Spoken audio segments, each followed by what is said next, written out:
Така, здравейте, това ще бъде разопаковане и първи впечатление от Galaxy Note 8. Нека да видим какво има в комплекта.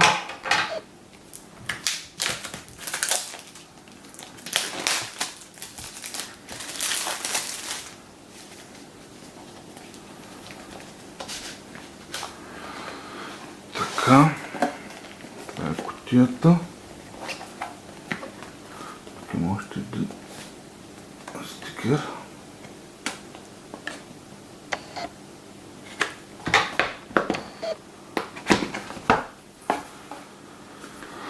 Така, това е самият телефон, но него ще го погледнем след малко.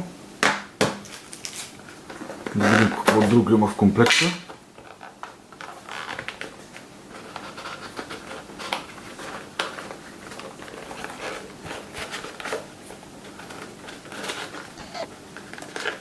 О, да. Така, това са най-вероятно, да, това е инструмента за изваждане на SIM картата. Най-вероятно се опътване. Quick Start Guide. И така нататък. Това е адаптера за бързо зареждане. Това е преходник от USB Type-C към USB Type-A. Интересно, може ще е полезно. Това е преходник от USB Type-C към микро USB кабел. Друго, което ще намерим. Това е за S-Pen, да му се сменя главичката, да как да го наречем. Писецът на S-Pen. Това е USB Type-C кабел за зареждане. И това са слушалките, които на кутията пише, че са доработени от AKG, както може да се види. Така, друго какво е? Това най-вероятно е за... Да, това са други тапички. И това е общо взето. Така, това е самият телефон. Доста голям. Много приятно се усеща в ръката. Нека да махнем тези стикери.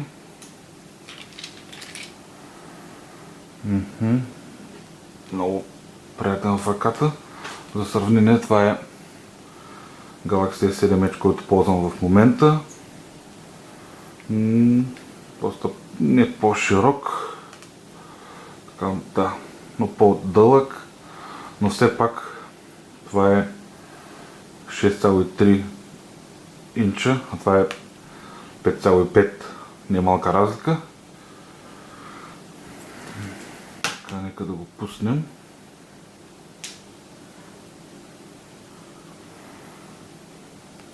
Двойната камера на гърба.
И така. Стартирахме телефона. Прекрасен дисплей. Така както вече ви казах, дисплей е 6,3 инча, Super AMOLED. С лека извивка, но не толкова колкото на S7 Edge, както беше преди. Нямам S8 да ви покажа разликата, или S8 Plus, но извивката е много приятна. Извивката е и на предния, и на задния панел. Дизайнът е, лично на мен, много повече ми допада от този извития на S7 и S8. Какво ръбест. Покритието отпред и отзад е стъкло. Защитно покритие Gorilla Corning 5. Съотношението на дисплея е 18,5 на 9. Това е доста интересно и ново, но като цяло доста производители вече произвеждат дисплеи с такава резолюция. Наистина много приятен. Не толкова голям телефон предвид дисплея. Дизайнът е наистина доста в стил 2017.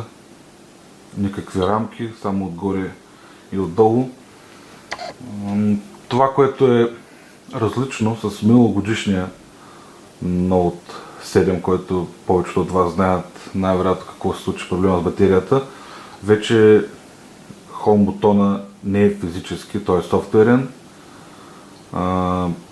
Скенера за пръстови отпечатъци е отзад, доста неудобен за доста хора. Може би изисква време да свикване и може би хората с малки ръце ще имат проблеми. Но на лице са Iris Scanner и разпознаване на лицето, за да се изключи телефона, или парола. Така че имаме избор как да се отключим телефона. Така, друга функция, която отличава Galaxy Note 8 от S серията, S8 и S8 Plus, е S Pen. Така, както виждате, веднага е за това меню, с което може да ползвате различни опции, като превод, рисуване, доста неща. Ще в детайлното ревю ще ви покажа какво може. Може да го използвате за Screen Off Memo, тази функция. Просто го варите, когато телефонът е заключен и вече може да запишете на него. И щом го пъхнете обратно, автоматично се запаметява и можете след това да погледнете какво сте написали. Интересното тук, че вече S Pen е водоустойчив. Дори когато е изваден от телефона може да се използва под вода. Не може да бъде поставен наобратно. Тази функция е още от миналогодишния S7. Така, без съмнение, S Pen добавя функционалност. Също така има и голяма разлика и в цената с S8 или S8 Plus, понеже той е по-големия, 6,2 инча. Но тази функционалност вече според вашите желания, дали бихте платили повече за S Pen, както така и за двете камери. Така, батерията на Note 8 е 3300 мАч, което означава, че е по-малка от тази на S8 Plus, която е 3500, но все пак тук имаме S Pen, който взема място. По принцип производителят го дава, че би трябвало да издържа между 4-5 часа screen on time. Зависи дали сте heavy user. И все пак и процесор от ново поколение не изразходва толкова много енергия, но вече това ще го коментирам след като ползвам телефона няколко седмици. Така, процесорът за САЩ и Китай е Snapdragon 835, за Европа, Азия и Африка мисля, че беше Exynos 8895. Това, доколкото мисля, е първия апарат от Samsung с 6 ГБ RAM. Не съм убеден, че всеки един юзер ще може да ги усети, понеже трябва доста да се натовари телефона, за да може да се възползвате от тези 6 ГБ RAM. Така. Другото интересно и ново, което е също за първи път при Samsung, разполага с двойна камера отзад. Едната е с широко ъгълен обектив, другата е с телефото обектив, оптично приближаване до 2 пъти, без да страда качеството от това. Камерата също ще трябва да се тества. Ще видите в детайлното ревю вече снимки с апарата и с тази функция Live Focus, която ви предоставя възможността да използвате телефона като с функцията на DSLR за боке, което разбира се става на софтуерно ниво, но това предстои да бъде тествано. Друго интересно, телефона има защита от прах и вода IP68, колкото се сеща, мисля, че беше до 1,5 м до 30 минути може да издържи. Това е за първи път също при Note серията е Bixby бутонът, който това, което последно четах, е, че може да бъде Samsung пуснаха апдейт, може да бъде деактивиран, което за доста потребители е добре. Мнението си, че много малко хора биха го използвали на фона на Google Now.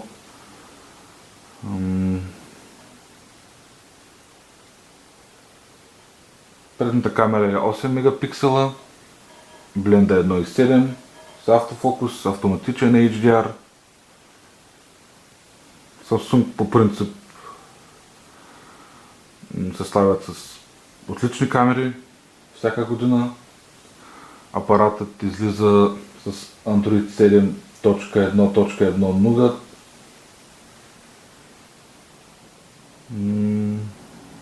Общо взето, така на долната страна може да видите S Pen. Това е говорителя, това не е стереоговорител, само моноговорител, но преди това, че телефонът е водостойчив, USB Type-C, Headphone Jack, все още го имаме.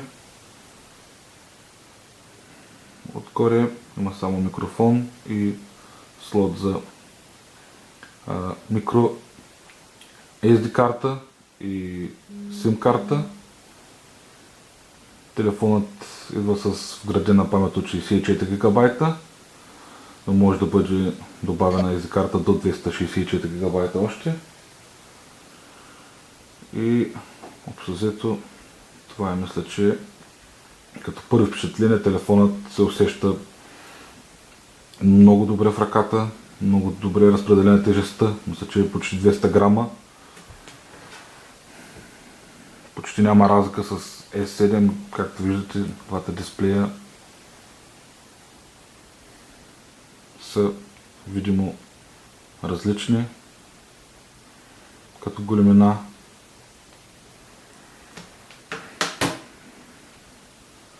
Така, благодаря за гледането. Очаквайте с няколко седмици детайлно ревю и снимки от телефона, както и видео, защо не. Така. Всичко хубаво.